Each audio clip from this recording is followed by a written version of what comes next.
Vous qui passez sur la pointe des pieds devant des livres, approchez donc un peu. N'ayez ni peur, ni frayeur, ni angoisse. La chose ne mord pas, même si certains autrefois s'en servaient occasionnellement pour régler leurs comptes et déballer le linge sale bien loin de la famille. Manifestement, vous ignorez tout désormais de ce curieux objet, plat comme un écran, mais qui s'ouvre et se feuillette. Vous semblez ne plus savoir ce que fut jadis la plus belle réalisation de l'homme, fruit d'une formidable conquête sur l'ignorance. Des humains, il y a environ 6000 ans, ont cherché à traduire en signes sur des tablettes d'argile des objets et des idées, des concepts et des actions. Ils ont créé des dessins, puis des signes, ont cherché à traduire en images des idées qu'ils avaient dans la tête.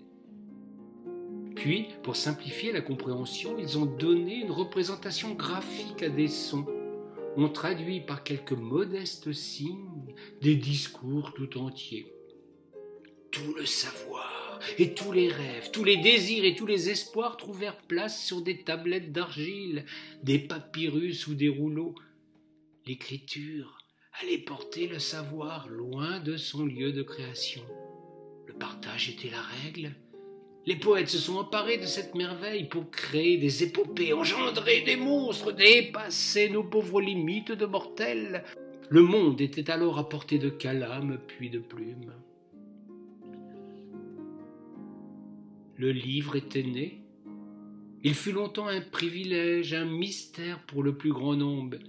Il fallait en effet une longue initiation pour décrypter signes et sens, pour apprivoiser plus encore l'art complexe de l'écriture.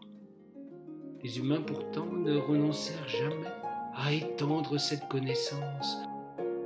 De génération en génération, ils étaient toujours plus nombreux à désirer ce pouvoir miraculeux, lire.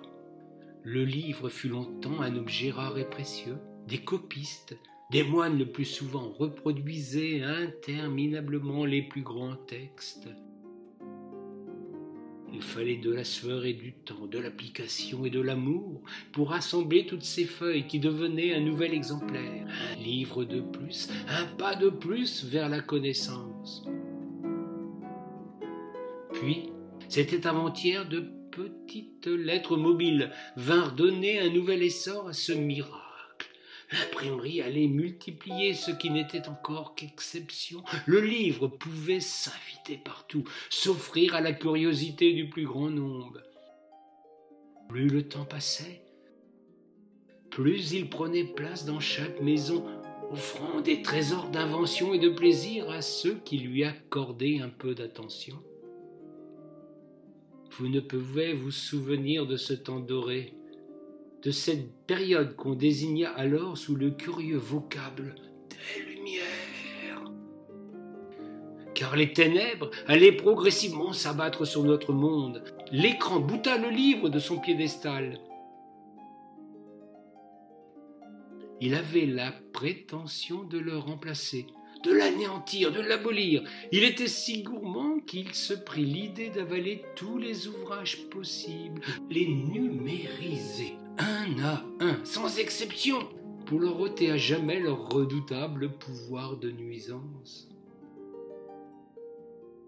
Les écrans envahirent tout. Le livre perdit pied, il fut sacrifié sous l'autel de la vitesse, de l'instantanéité, de l'universalité. Pour faire bonne mesure, une seule langue s'imposa à toutes les autres. Il ne fallait qu'une pensée unique, qu'une vision absolue tout autant qu'inique du monde dans un ersatz de verbiage universel. C'est le langage des héros d'un système fondé sur l'avoir et la négation de l'être qui domina le monde. Le mouvement fut si rapide que nul ne comprit vraiment ce qui se passait dans ces années ultimes, où livre et écran cohabitaient en bonne intelligence, pensait-on. Mais l'ogre était insatiable, et bientôt la nécessité de tout contrôler, de tout passer au tamis de la censure et de la pensée conforme fut fatale à ce pauvre livre, vieil objet obsolète, qui fut condamné à l'oubli. Voilà, Je suis allé bien vite pour tenter de vous expliquer cette curiosité que nous avons découverte par hasard dans ce qu'ils appelaient autrefois une bibliothèque, à moins que ce ne fût une librairie. Vous pouvez tourner les pages de ce trésor. C'est à vous de faire un étrange effort afin de décrypter ces signes, un à un, pour leur attribuer un sens. Ce qui vous demandera beaucoup d'efforts et de temps était autrefois parfaitement naturel à vos ancêtres. Je vous en prie, faites cette démarche.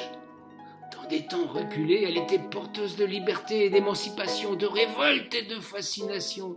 Jetez vos écrans et vos tablettes, vos penseurs acoustiques, votre guide spirituel intégré, votre directeur électronique de conscience.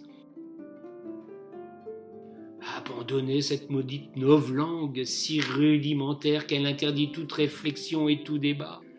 Retrouvez la langue de vos ancêtres et offrez-vous à nouveau le bonheur ineffable de la lecture.